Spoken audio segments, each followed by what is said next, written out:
Hello, good evening, everybody. We're getting ready to get started. We'd like to thank you for joining us on tonight, having a roundtable, brothers getting together to talk about the importance of voting. So just sit back, relax, and in just a few minutes, we will get started. Most of us know our country fought a civil war in the 1860s, but less is known about what came afterward, the chaotic, exhilarating, and ultimately devastating period known as Reconstruction. It was a moment of profound change, with promises of citizenship and equal rights for all.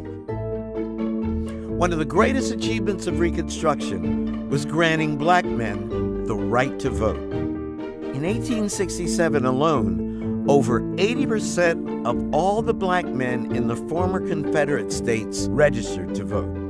3 years later, Hiram Revels was elected the first black man to serve in the United States Senate, and Joseph Rainey became the first black United States congressman. Their election paved the way for more than 2,000 black office holders who served at every level of government during Reconstruction. There are not many moments in recorded human history where a group that was so subordinated would, within the space of a decade, actually be integrated into the highest echelons of political society. But the momentum wouldn't last. Black men's access to the ballot box, along with other key rights gained during Reconstruction, were rolled back systematically throughout the South. In 1875, near the end of Reconstruction, the 44th Congress included 7 black House members and a United States Senator. By 1900, only one remained, Congressman George Henry White of North Carolina. By the time George H. White leaves office in 1901, he literally turns the light off on national black political leadership. No one will come behind him for an entire generation. One of the cruel ironies of Reconstruction is that black people could claim certain rights in the 1870s that they would have to fight to reclaim in the 1960s. A sobering reminder that achievements thought permanent can be overturned and rights can never be taken for granted.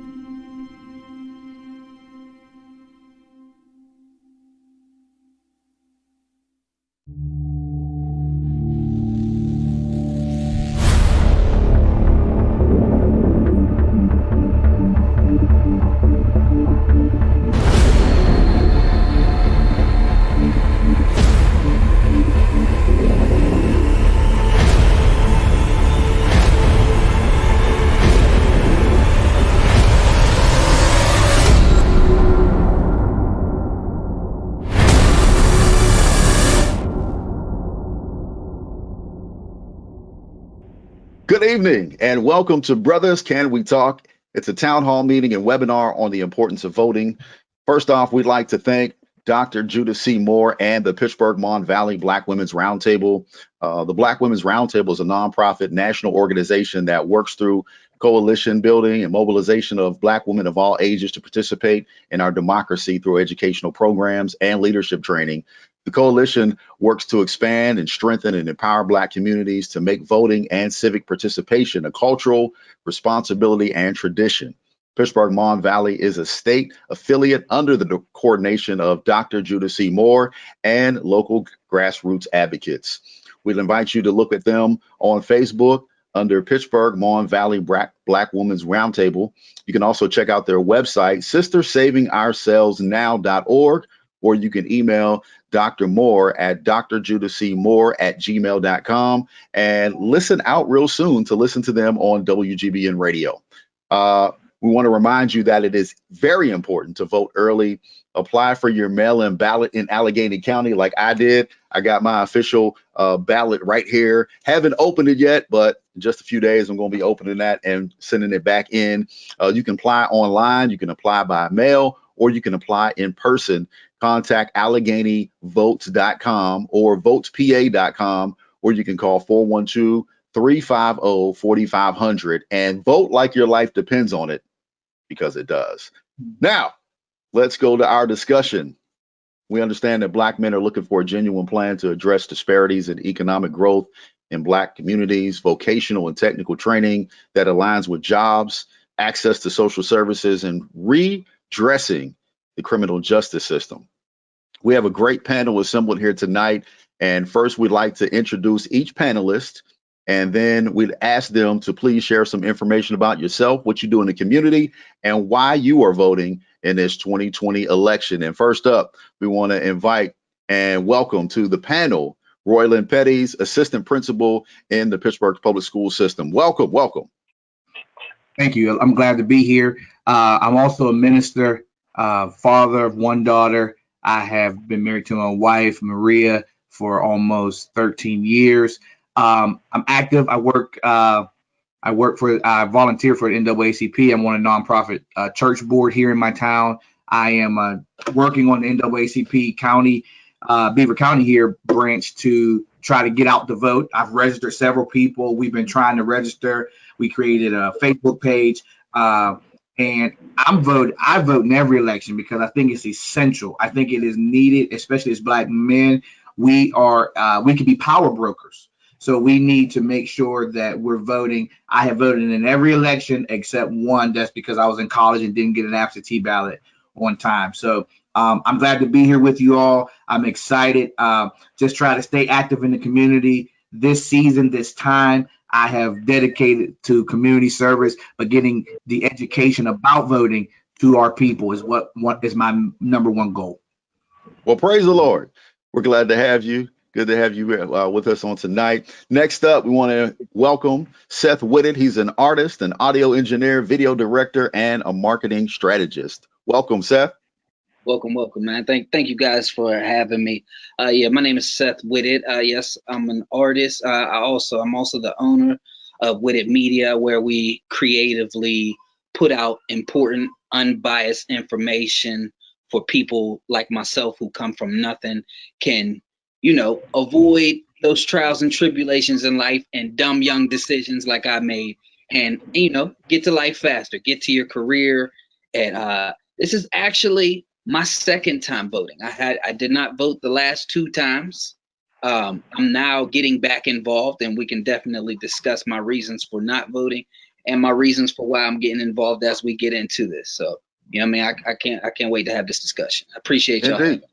Indeed. Welcome again, Seth. Appreciate you for being here. And last up, my brother from another mother. It looks like we have a lot of like-minded individuals because Seth, myself, and our next panelists kind of all do similar things. So it's good to be in like company. Tashee Johnson, better known as TJ. You know him as a DJ, entrepreneur. He's a filmmaker and so much more. And I welcome him and talk about yourself. Now, unfortunately, we can't see him tonight, but we can definitely hear him. And he's always got a lot to say. So tell him, brother, about yourself. Praise the Lord. Praise the Lord. No, just as he said, my name is TJ. Hail from San Antonio. I think my purpose in this life at this point in my life is just to serve an example. Having been a DJ, a filmmaker, and a lot of other things in between, I just serve to be an example. I'm a proud father of a 13-year-old daughter. Because my trade, as far as being a DJ and a filmmaker, I've been able to touch a lot of different people. And so a lot of people look to me as being a voice. A lot of people look to me as being, just someone that has a lot of influence, as far as access to a lot of people. So I take that with a very, a certain amount of weight, and understand that there's a responsibility to having, a voice of, a lot of people. So I serve, as like I said, as an example and as a voice. I pride myself in that. So I walk very carefully. I walk very circumspectly as well. And, and I try to always look at both sides of the coin. Of course, a lot of my views may not always agree with the popular, not in the sense of, some of the main things, but I serve to be, like I said, a voice of the in-between gap generation. I don't necessarily know what it's called. Certainly I'm not a baby boomer, nor am I Generation X, but, we're in that in-between stage. So thank you for having me. I can't wait to get into this conversation because as I'm hearing already, there's a lot of different a lot of different looks and a lot of different reasons as to why a black man would and would not vote. And I'm not going to lie, similar to my brother, I've been on both sides of the fence. I absolutely have. As someone who has, had to deal with police brutality, someone who has had to deal with very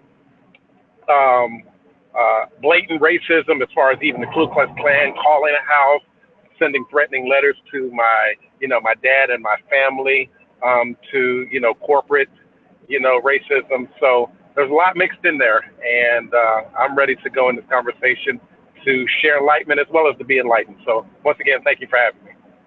Indeed. And y'all, TJ loves to debate. That's one of the things we do a lot. We debate everything. So this is going to be fun tonight. All right. So that's our panel. I'm Brother Marlon. I am your moderator for tonight. You can hear me every Sunday morning on 107.3 The Beat. I am happy to be in this industry of media for the past 28 years, and to help spread inspiration, laughter, and praise throughout the community via DJing, via media, all the different things that I've been fortunate and blessed to do as a mentor. Just, doing a lot of great work in the community, and certainly excited to be here on tonight. And so we thank you guys for being here. Thank all of you that are watching with us on tonight. If you have any questions, please post those in the chat. And if you're watching the repost, please share this with your family, friends, and loved ones. If you have a man that is in your life that is a black man, please share this information, because we want this discussion to be heard far and wide. So this is a roundtable discussion. I'm going to pass questions back and forth. You guys feel free to jump in and share a point, but let's be mindful of each other and be respectful, because unlike the moderator from last night, I'm going to have order. All right, I'm going to have some order. No doubt. So we may spend about 10 minutes or so on each question. Hopefully we'll have some time for some questions at the end, but we all understand that this is a very, very important election. And as many would say, it's one of the most important in our lifetime, with so many topics that need to be addressed: equality for all, policing, a global pandemic, our economy, jobs, just to name a few. With that in mind, our first question tonight is: black votes, whether local, state, or national, can sway elections. They can determine who we have in office, and a lot of times people don't realize the power that we have, especially as black people. We sometimes underestimate the power of our vote. So how can we encourage black men to get out and vote? And Reverend Roylin, I'm gonna throw that one to you first. Thank you. Coming from the education system, I value the importance of educating people on why to vote. I'm not a proponent of forcing my beliefs on anybody. That's my faith, anything. I believe if I teach you, then I give you a choice to decide what you would like to do.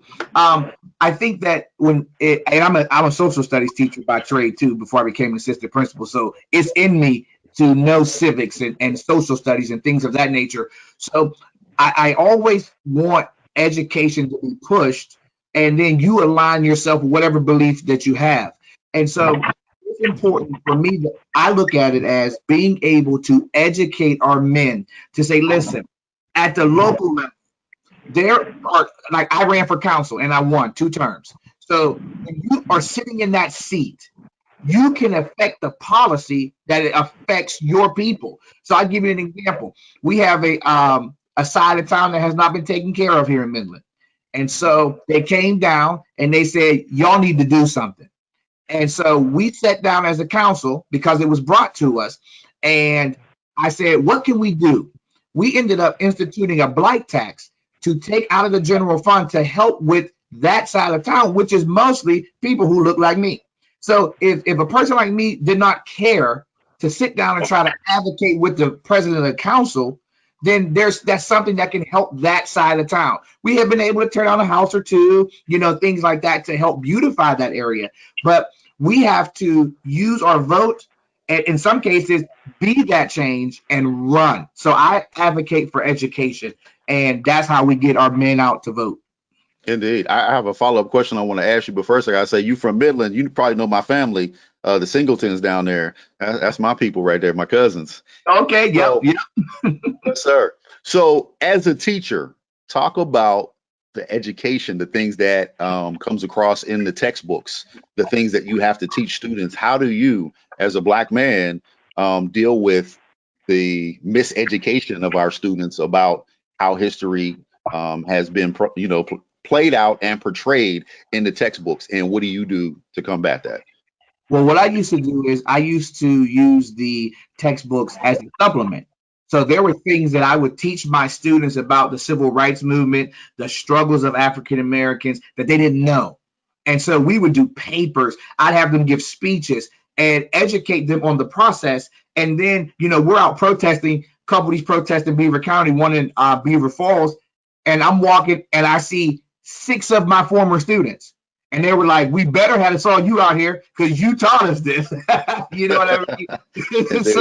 so they understood that I was just giving them the option, but for them to know what Black people did and what they went through to be able to even get to be able to go to the booth, they needed to know that. So that's why I always push education, always push it. Did you get any pushback from other educators or the system? No, just because I grew up in Midland, everybody knew me, and they knew my heart was in the right place because all I wanted to do was teach. But when I saw the inequities and things, I would say, okay, I got to tell the truth of this story. Yeah, I got to make sure my students know it's more to Dr. King than I have the dream. Good. So I didn't get any pushback. Good. Thank you, Seth. Thank you, Reverend Roylin. Seth, I'm coming to you next. That's why I said your name. You mentioned that this is your second time voting. You haven't voted before. Talk about that, and then how is there a shift? Is there a change? Or are you planning to vote? And just talk about your process. What's your thought? Yeah. So I remember my first time voting. I was 19 years old. 08. Okay. Obama. You know what I mean? I was just so inspired. I just wanted to vote. I wanted him to win. I had always paid attention, but it was always more. I've always been someone who wanted to make change. I've always been conscious since I was young. I always wanted to help. And when I looked at politics, I'd never seen a direct connection to change. So to me, is somebody talking? Okay. I would always see like a political war between both sides that seemed like it was more important than actually changing. You know what I mean? It seemed like there was a lot of corruption. I can't give you any specific examples. I just felt like whoever had the most money was who we seen the most and who they told us that we had to choose between. There's always a third person on the ballot, but we never see them. Why wasn't the Joe lady at the debate last night? Things like those don't encourage me to get involved because it just seems like it's a circus. That's how I viewed it at that time. And I felt like if I'm going to make change, then I'm going to do something like what LeBron did. I feel like he's seen that at-risk students, public schools weren't helping them. So he opened his own school. He cut through the bull crap and he made a decision. So in my mind, that's how I thought, okay, I'm just going to serve the world however God wants me to serve the world. You know what I mean? I made a lot of bad decisions, but that was my mindset and why I'm not getting involved in politics.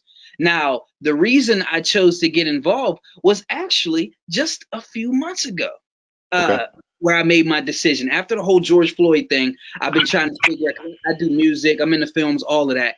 I was thinking about a podcast. And so after George Floyd, I created my first episode. Now, on my third episode, I was doing a research into people and why they're loyal to political parties. And I was coming to notice how heavy we were with Democrats and what they've done for us and all of that. And two things made me want to get involved. I was doing research on the Lincoln administration and slavery.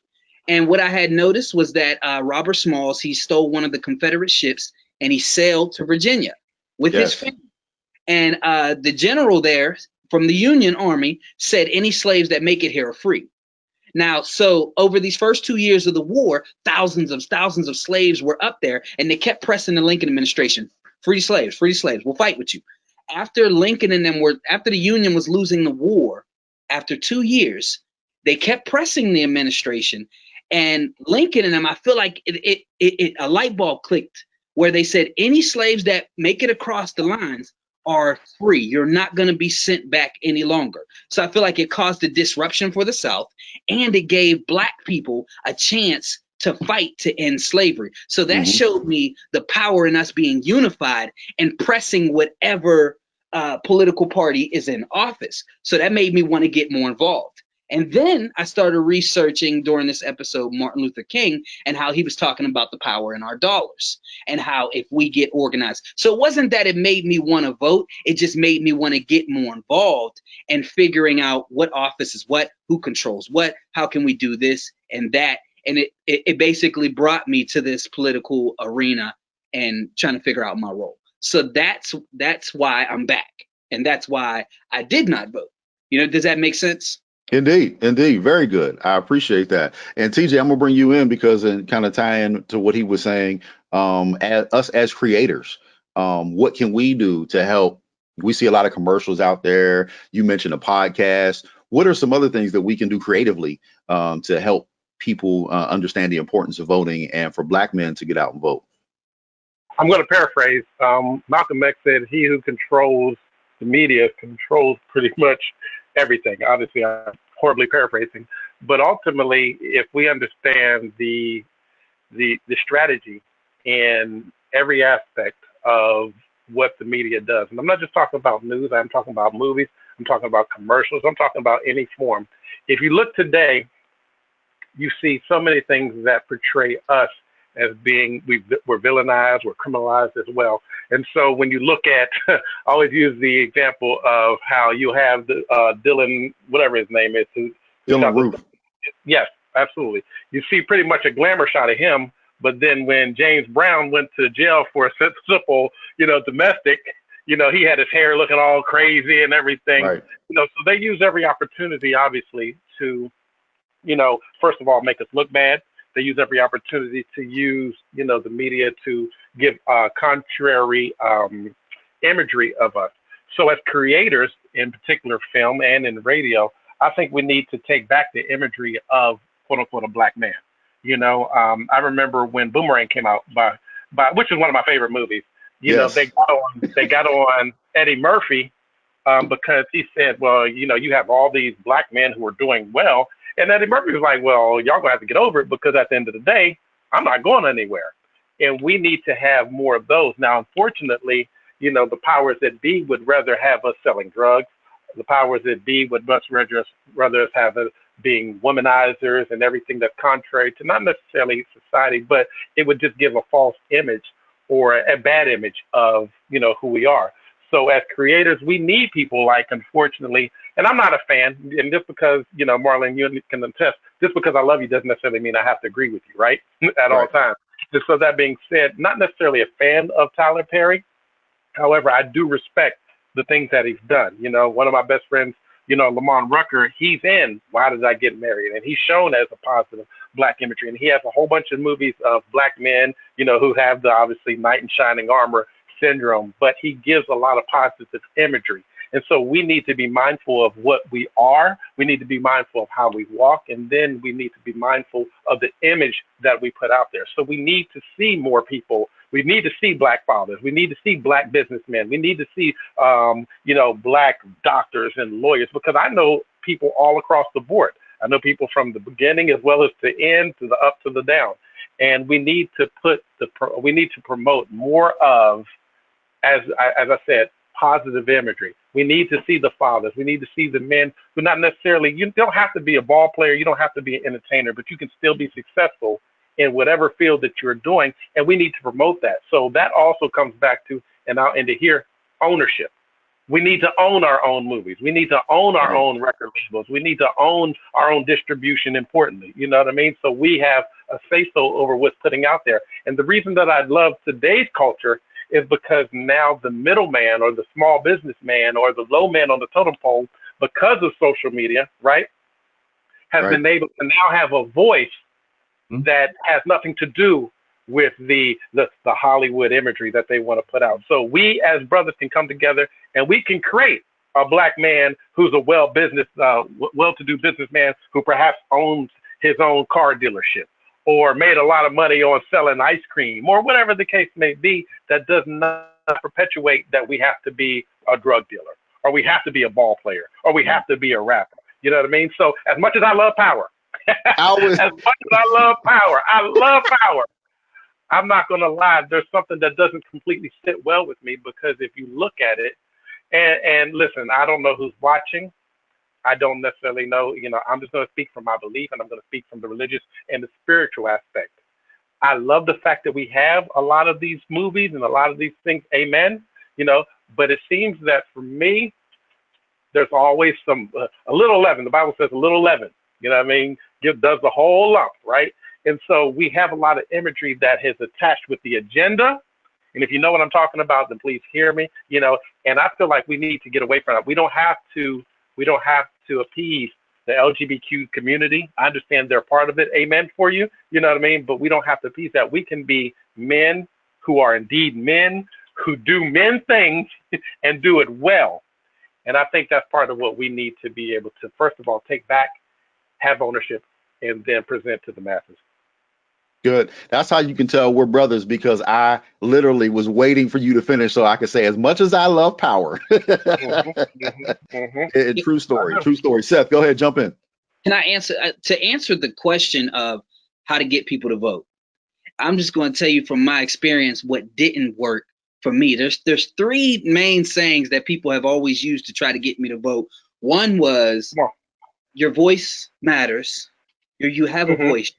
Use your voice. And we can break down these. Number two was you're disrespecting your ancestors who fought and died for this. Come on now. Come on. Number three, let me see, I have it written down. Number three is, you don't have a right to complain about what's going on in the world if you don't vote. All three of these never moved me. And let's break down each of them and why they don't. Let's talk about the disrespect of ancestors first. Yes. People like me, because I can't speak for those who don't care about politics and they just don't pay attention. I'm talking about people who want to make change and stay away from politics. The reason it's no disrespect to Martin Luther King and them, because to me, I feel like they were grinding for what they felt was going to make change. They felt that voting was one of those things. So it inspires me to do what I feel is going to bring change. And we feel like voting, I felt like voting didn't do that. So it was no disrespect to them, in my opinion. Okay, I mean, we could discuss that part, or we could move on to the others. You know what? I want to jump in on that. Okay. No, I definitely agree with you. I was just having this discussion with my dad. I feel like this. My ancestors, my grandfather, he marched with King, was at the 63 march and everything. Grandmother as well. I feel like, okay, let me backtrack. One of the football players one of the servicemen, while looking at Colin Kaepernick, said, you know what? I fought for him to be able to kneel at the time that he kneels. I feel like our ancestors fought for my right. Doesn't necessarily mean I have to always use that right, but I might listen, there's some people who might not want to live in a white community, but I should have the right to be able to live in a white community. I should be able to right to vote. And sometimes, I'm not going to lie, I've been forced out of fear, out of being guilted. Well, you got to vote because, people died for that.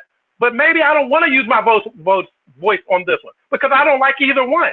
And I don't feel like I should have to be forced to use my voice in the way that you want me to use my voice. My silence sometimes speaks much more than my words will. I understand that we have to pull down these walls. We have to pull down these systems, brick by brick. I understand it's not going to be an overnight, radical change.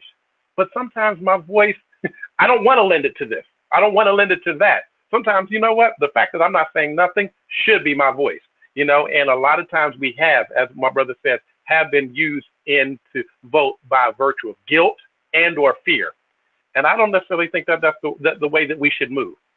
Not at all. I think from the education vein, for me, the reason the one time I didn't vote, I was sitting around with some guys and we were talking, and the one guy used that you didn't vote, so you shouldn't complain, because like I said, I was in college at that time.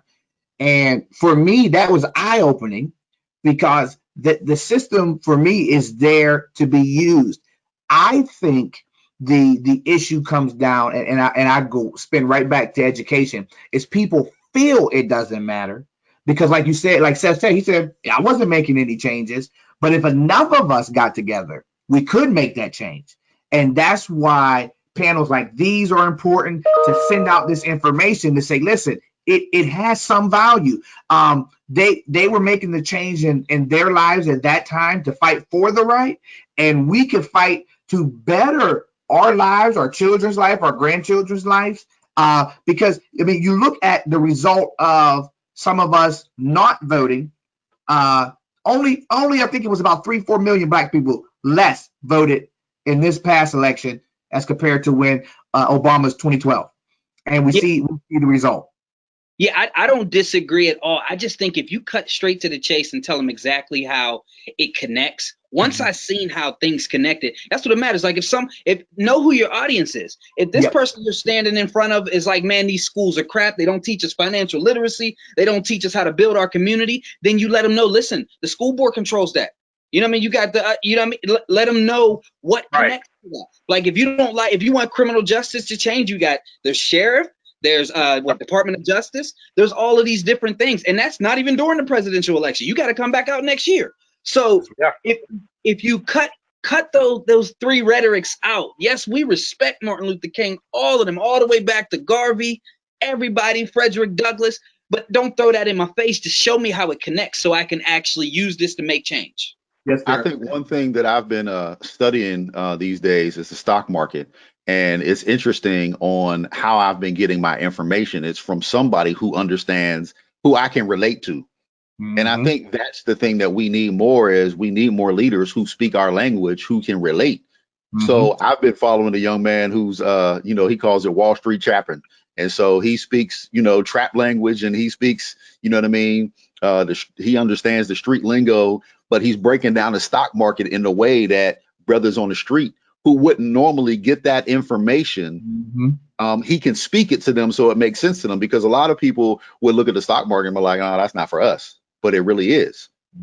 But you need somebody who understands what you understand and can break it down the way you would understand it. And I think that's what you're saying, Seth. It's don't, force feed me with rhetoric, but really connect me, connect the dots, make it make sense. And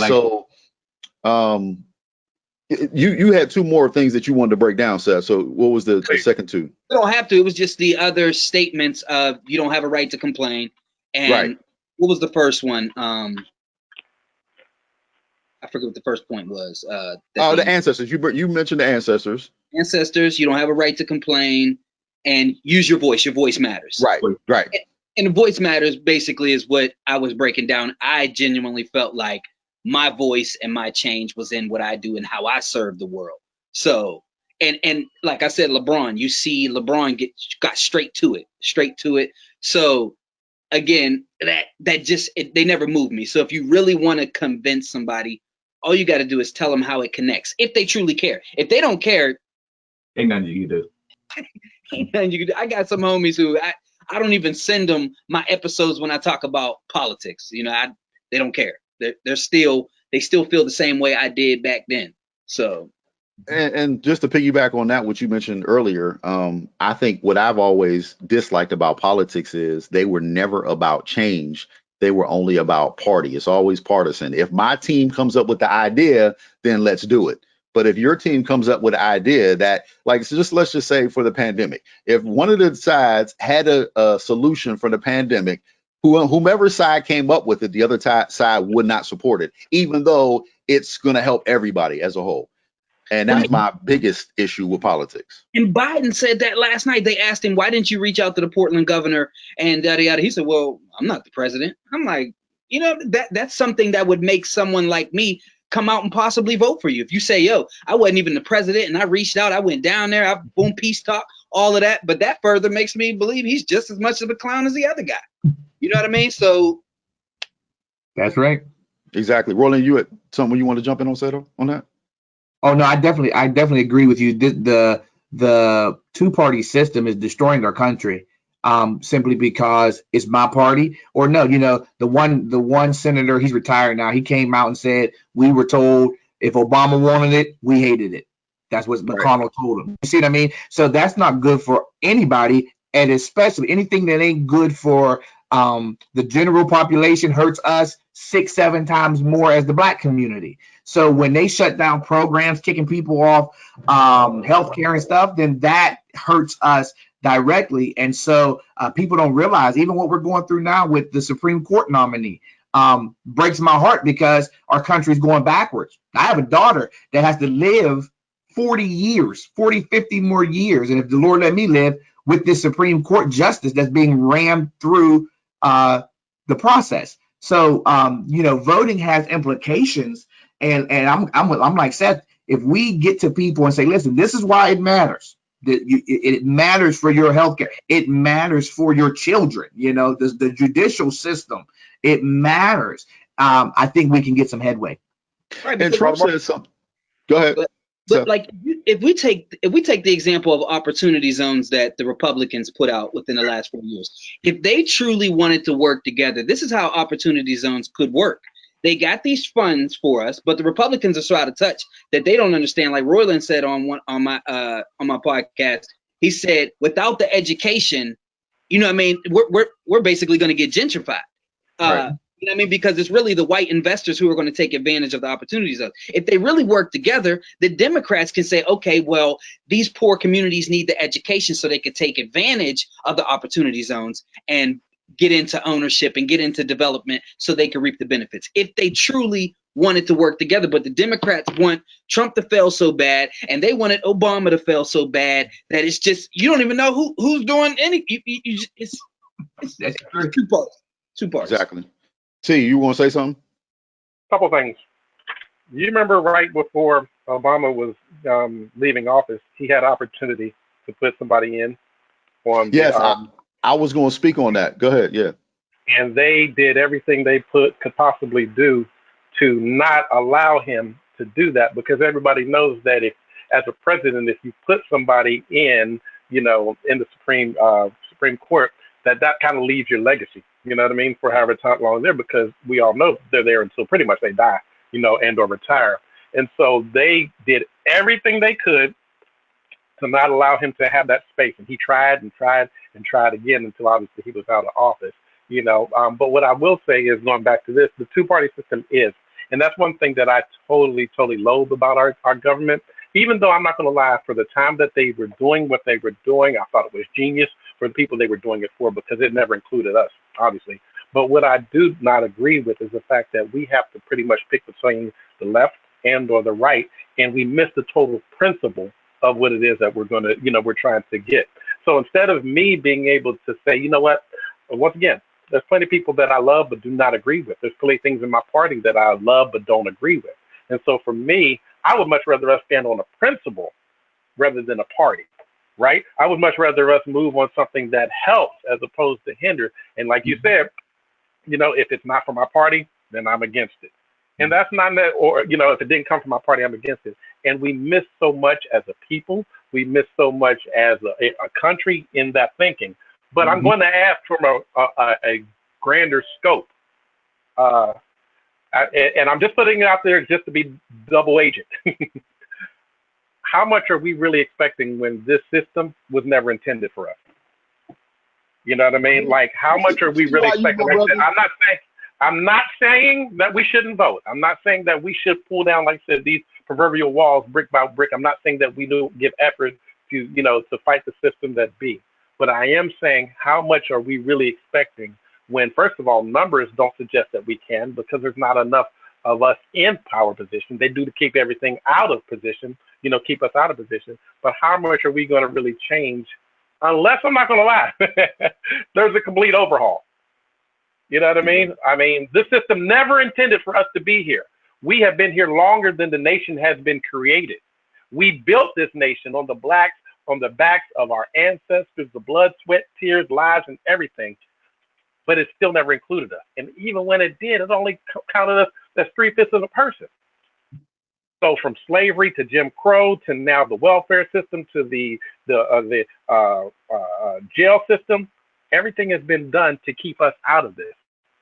So what are we really prepared to do to get to the point where our voice matters in the way that we need it to matter? Sorry. So again, that shows why he's my brother, because that was what I was getting ready to lead into next. W.E.B. Du Bois said that a system cannot fail those who was never meant to protect, meaning the system isn't broke. It didn't have us in mind. It's working exactly the way they wanted it to work.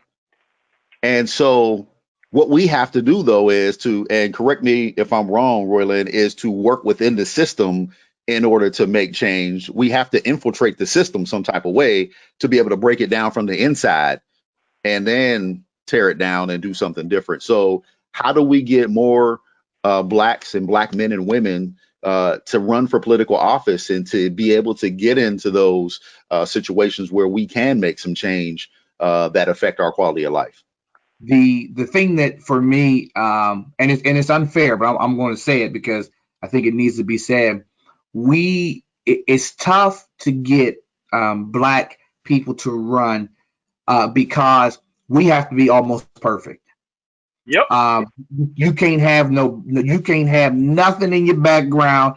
You can't have nothing nowhere. I grew up, my mom raised me. At the time I was running, I had been in the church for years, all kind of stuff, and they still tried to throw stuff at me. And you also, even if you meet a threshold that, they say, okay, you can run, you have to have thick skin, because we face challenges as politicians that white politicians don't face. I was at meetings and was called boy. I'm like, I got a master's degree, a principal certification. My name is Roylin. You see what I mean? So proof, speak. Right, so there are things that you have to face, and then you get there, and the unfairness of it is that you are expected to speak for the whole race of black people. And I'm like, listen, I'm a Midlander, okay? I'm trying to help my people in Midland. Yes, I'm black. Yes, my heart is turned towards black people because I'm black. But I'm speaking for the people that's been disenfranchised, that don't have the means, and y'all wasn't black flopping down there for years. You know what I mean? So the thing we have to do is we have to get strong black males and females to be able that can withstand those bullets, because they're coming. And the thing is that if we get them to be able to withstand this, I think that as a people, we would rally around them. A lot of times we have so much division within our own ranks that causes us not to be able to win.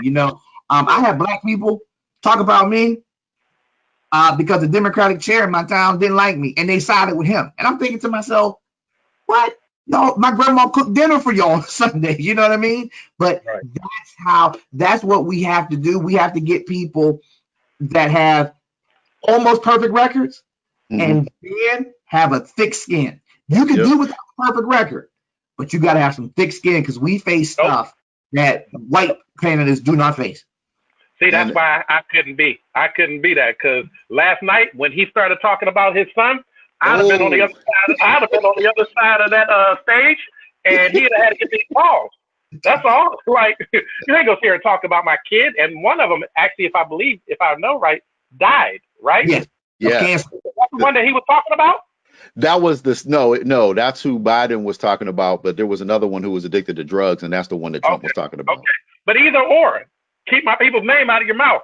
And so for me, I have thick skin, but I have low patience. There you go. Right. Indeed. And most of the people that I know similar to me are the same. So I couldn't run for office, first of all, because not that I don't have anything. I got a couple parking tickets and whatever the case is. So but I don't have the combination of what you're saying to be able to fit that bill, and I don't know many who do, to be honest. You know what I mean? Not a black man here.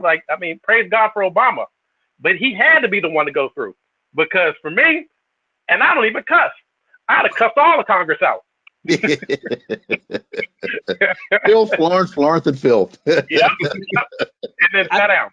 And I think this is where education and running our own school systems is important, because you honestly, in the black community, in my opinion, I think you need to have classes that teach on impulse and emotional decisions and trying to get things quick.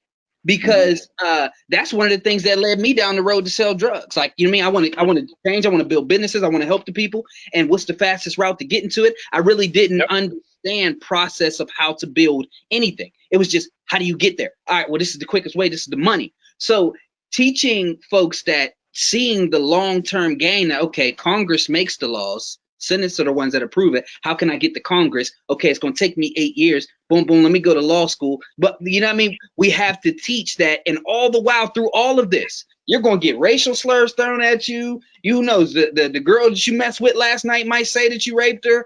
All of these things, that evil is going to present itself to slow you back. You got to be able to recognize, okay, this is one of those barriers that I just got to cross over. That needs to be taught, because a lot of times we hit these roadblocks and we just be like, oh man, I give up. I tried. They don't want me to get it. But really, no, that's a roadblock. If you study a guy like Reginald Lewis, who should be, I don't even know if you guys know him. He should be one of somebody that we look like Michael Jordan. He was the first black man to build $1 billion company in the 60s and 70s. Wow. He didn't care about racism. He didn't care about any of that. He was conscious of it and he backed the civil rights, but he was always trying to figure out, all right, how can I get around this barrier? How can I get around this? He was always tenacious, always nonstop. It didn't matter what the barrier was. He was going to figure it out. So if Trump came at him, if the Democrats and Republicans and everybody came at him, he didn't care. Trump did the same thing. Republicans, Democrats, everybody went at his head. He didn't care.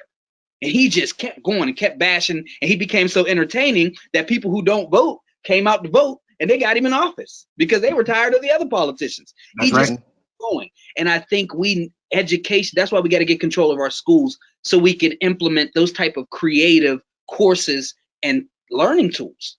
Indeed. And that's very good, because when you talk about impulses, the system, you know, they want to poison you. Those of us because I think a lot of us that have great ideas and vision for where we can be and positive role models, they want you to be tainted by the system.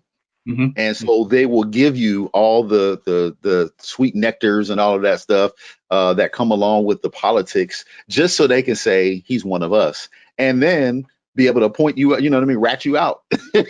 Like, look at your guy over here. Look at him over there with the prostitute. Look at him over there with the drugs and different things like that. And so just what you're saying is very good on how to keep yourself, you know what I mean, from getting poisoned and getting tainted from the system.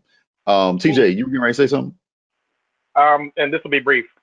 I think a lot of what we need to do fundamentally is really start with our educational system. I think we need to build a curriculum. If it's not our own, I mean, obviously we need to start with our own. So I'll always start there. We always should have ownership. I'm always going to preach that. Always. But plan 1B after 1A is be able to change the curriculum so we can include Black people into our history and not just make it a once a month, you know what I mean, one time a month, once a year, every year situation. Absolutely. You know what I mean? So when you can understand that because of Black people, that, I mean, listen, there's so much more to us than just slavery. Life didn't start for Black people at slavery, not at all. But even inside of that, look at all the things that we've added to this country. This country would not be half of what it is without the fact, without the Black influence, right? So most of the things that we have, a lot of the things we have, came on the heels of Black. And look at all the things that we had to go through to be able to get that. I mean, some of ambulance, open heart surgery, stop signs, stop lights. I mean, shoot, liquor. There's so many things that Black people have added to, but white people don't know because it's not been included into, right, the teaching curriculum. So I feel like if somehow we can infiltrate that so people can understand that we added more to this system than just being slavery. And that gives us them an understanding of who we are. I posted this week, we didn't ask for this. We didn't ask to be snatched from Africa. We didn't ask to come over here. We didn't ask to be raped. We didn't ask to be, profiled. We didn't ask for any of this. However, we're here. But I think now if we now take a step back and fundamentally, I'm talking about from kindergarten all the way up until 12th grade and certainly including college and post. If we add the fact that, no, we're not talking about, Christopher Columbus. We're not talking about George Washington, but we are talking about, like I said, the Frederick Douglasses. We're adding them in constantly, not just during February, I think that will enlighten, quote unquote, white people. And I think that'll give them an understanding of who we are. And we're not just these thugs, or we're not just these people who make, I mean, contrary to believing, I don't want to go too far in this. They often say that black men are the worst fathers, when statistically, we're the best fathers. Matter of fact, I know more people, more men who are better fathers, you know what I mean, than I don't. I know a few who are wild. I'm not going to front, but I know way more fathers who are involved into their lives, who've been honestly run amok through the system, who, you know, I mean, all that stuff, but still continue to be fathers. But what's the image that, you know, they have on us? That we're bad fathers and we don't participate in our kids' upbringing. And that's totally contrary to the truth. I'm going to jump back out of there because I'll go all day. I think what's sad about that is, on the converse side, not to, you know, oppose, because I agree with what you're saying is, but I think they do know who we are. I think that is why they're putting so many things against us to roadblock us, because they do know the greatness. I agree. You know, I taught a anti-racist class for 4 weeks at the church where I'm on the board. They asked me to come teach anti-racist class for 4 weeks to teenagers. And so what ended up happening was, one of the statistics I pulled up, it said on the Pittsburgh News Network, black men, 72% of the time, so out of 100, let's say 100 news stories, 72% of the time, they were either a criminal or an athlete. And so how does that inform somebody's thinking? It makes them think that we can only be athletes or we can only be criminals. Whereas I'm a father, I'm a preacher, I'm an assistant principal. You see what I mean? I'm all these different things, but the media tells, and I had about 9 young white students, and they couldn't even believe it because they were like, whoa. I said, yeah, so that tells you that you think 72% of the stories were only dealing with black athletes, which is sometimes positive, and then black criminals. So you only have these two, you have this dichotomy of us, and there's so many of us that are different in our communities. Indeed. What's the absurdity of them literally a few weeks ago, first game of the season, they are booing the teams because they come together, right? Because they're coming together in unity, right? They're booing, boo, boo, boo. But as soon as that game starts, now you're cheering and, oh, you're the best. You know what I mean? But I'm going to go back to this, Marlon. I do agree with you, but there's also a side of me. Listen, I didn't know about Tulsa until I got out of school. Tulsa was never taught to me.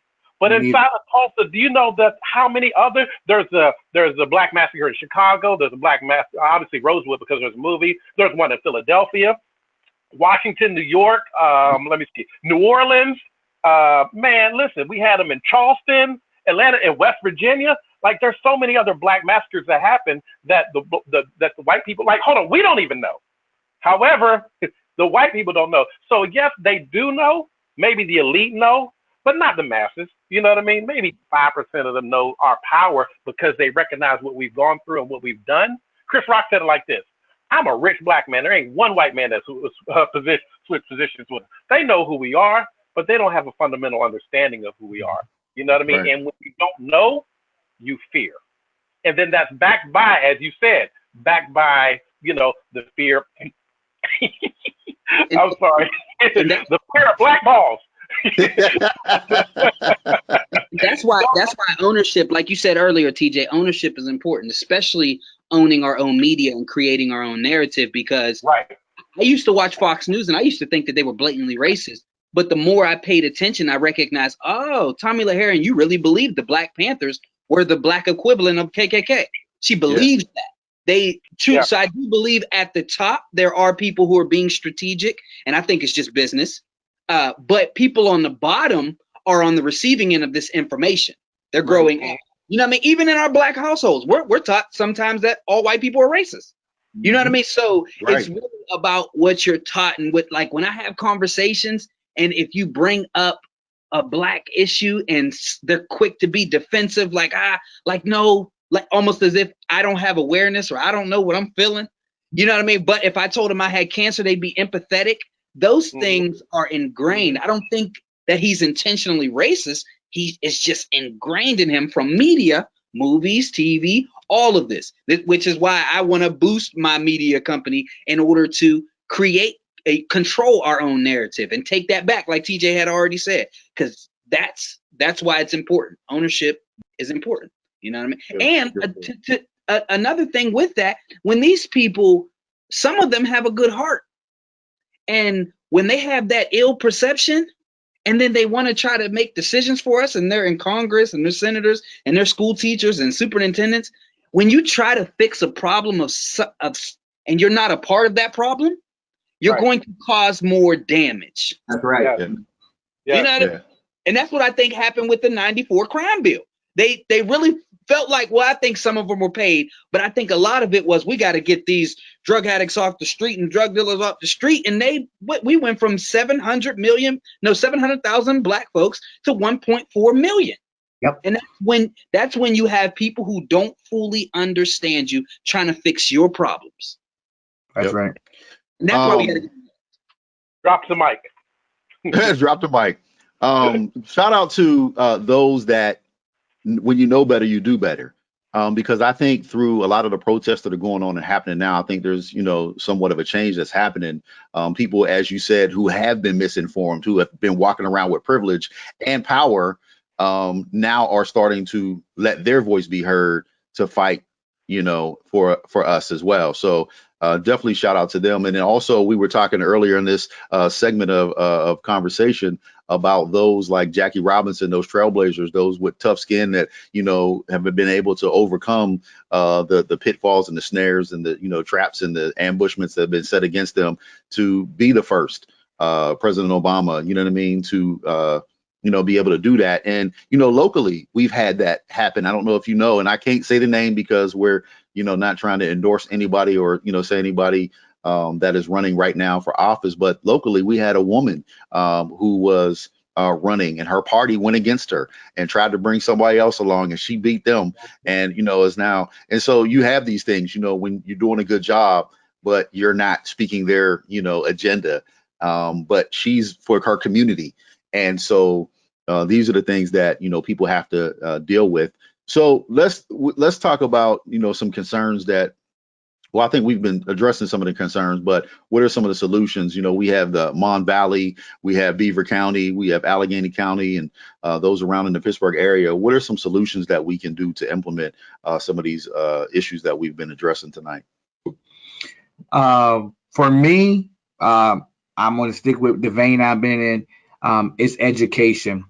It has to be a piece that we as Black people educate ourselves, educate people around us to be able to understand the importance of understanding how to drive this car. See, and that to me is one of the most important things. I fall personally a moderate. I'm in the middle, could vote for anybody, any election, because I educate myself on the person, the issues, and their record. It does take time to do that, but that's my personal, I like that. But we have to get to a place as a whole group of people to say, what is our agenda? What are we expecting from this system? And like my brother said earlier, it ain't really for us, but how can we infiltrate? How can we get to somebody, Black or white, to say, you want these millions of votes, what you gonna do for us? And knowing the system, knowing how to drive the car will then dictate. And I tell people all the time, we get hyped up over the presidential elections, man. And then, like, for example, I know my little precinct, we got 700 people total. This election, I guarantee it'll be 400 or 500 people voting. But in the off year, where the people affect your life, where literally they are in your town, walking up and down your streets, the mayor, the council people, the school boards will get 100 people. So, and like for me, to be honest, I'd rather have a low turnout during the presidential election than have a low turnout during the local elections, because those people are the ones that ruin your town. Those people are the ones that don't bring in businesses, that hurt people, that hurt your people right here in your town. So if people understood how this car really worked, I think that they'll be more apt to vote to say, I may not control Trump or my congressman, but man, I can control my school board. I can control what happens in my town. Very good. Seth? I agree with Roylin. I feel like that definitely comes down to what one of our main problems is not being organized or unified as a people. Because if we are organized and unified, we could do all of that. Like we could literally sit here. Like I've heard several strategies for this political. I've heard Roylin say we need to hold the Democrats accountable, say this is what our agenda is. I've also heard that we need to spank the Democrats and let them know we're not playing with you and go Republican this time. I think no matter what our strategy is, we have to become organized. Now, to me, one of the biggest problems, especially in poor, high crime areas, is is entrepreneurship. Is teaching our children how to own and how to build. I think there's this notion that when I was coming up, it was always go to college, go to college, go to college. And there's nothing wrong with going to college, but you almost have to teach people how to find their purpose and how to get there. And actually, and nobody really talks about it much, but teaching the spiritual aspect in entrepreneurship and growth. Because to me, I literally looked at the older drug dealers and I said, okay, they stupid. They buying cars and they always at the bar. They're dumb. That's why they getting hit. So I thought I was smart. Like I'm going to stay focused, grind, but no, it doesn't matter. You can't get good with evil. You know what I mean? You have to teach that. You have to teach that if you want to be a real estate mogul, then boom, go ahead to real estate school. Start studying it. Find yourself a mentor. Like do what's difficult. Rent a home, then own a home, then get involved. Get completely involved in that arena. And that's how you get closer to it. When you try to do extra stuff to go around the corner and cut corners, all you do is set yourself back. God ain't on your side, and evil ain't about to let you do good. You ain't about to build nothing.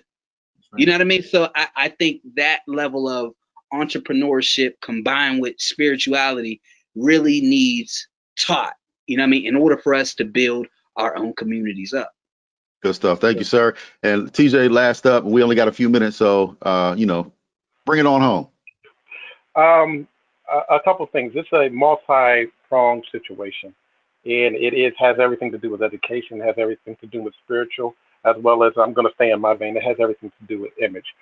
There's a saying amongst the Black people that, and understanding, I'm going to add that, there's a saying that Black people are like crabs in a barrel.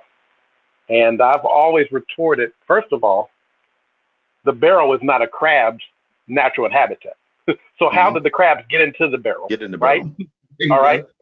That's one. And so two, when you look at that, okay, so this is what's happening inside the barrel. The crabs are pulling themselves up, and then you have another crab pulling it down. Well, we need to understand and challenge that process. The crab that's pulling the other one down is not so much trying to bring you down. It's more of them trying to survive himself. So the very thing that looks like me pulling you down has nothing to do with me trying to pull you down. It's for me trying to survive. So if I have to look at my kids who can't eat against somebody else's kids who can't eat, I hate to say it because, survival of the fittest and self-preservation is probably one of the biggest things known to man. Of course, I'm going to look out for my baby. Of course, I'm going to do what I need to. But unfortunately, we have all been taken and drank the same Kool-Aid through the media, through movies, through presentation, that we don't understand that the fight isn't so much against us, but it's against the system. So we need to understand the system. We need to understand how to take it down. And then, yes, we need to unify inside of that. Not think that because you're my brother, I have to outwin you or I have to do it, because there's enough. If we do it right, we can do it all and we all can come up. But because we have drank the same Kool-Aid, drank the same juice, we now feel that my brother is against me, and then we feel that our sisters is against us sometimes, and certainly think that the white man is against us.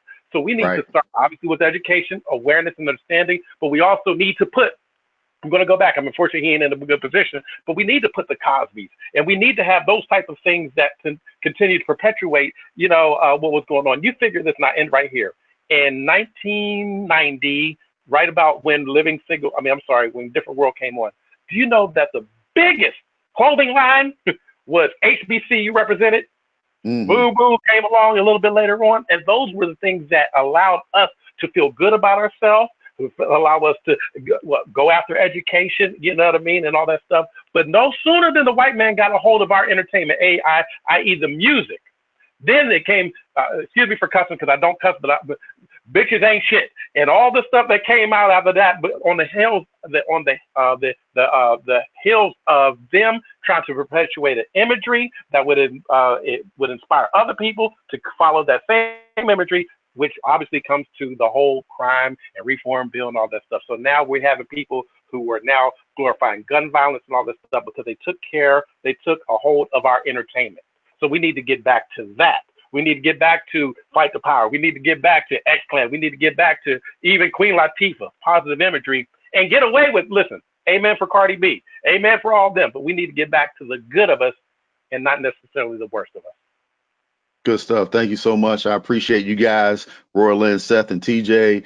Thank you to our viewers for watching with us tonight. If you get this, please share it with those in your circle, Facebook, Twitter, Instagram, however you share, wherever you're watching it. Please share it with everybody in your circle. Thanks again to Dr. Judah C. Moore and the Pittsburgh Mon Valley Black Women's Roundtable. Look for them on Facebook at Pittsburgh Mon Valley Black Women's Roundtable. Also their website, sisterssavingourselvesnow.org. Or you can also email Dr. Judith at drjudithcmoore@gmail.com, and make sure you listen out for them on WGBN Radio. Also, special thank you to Ola Jackson. Thank you for all those that made this possible tonight. Our technical director, we appreciate you.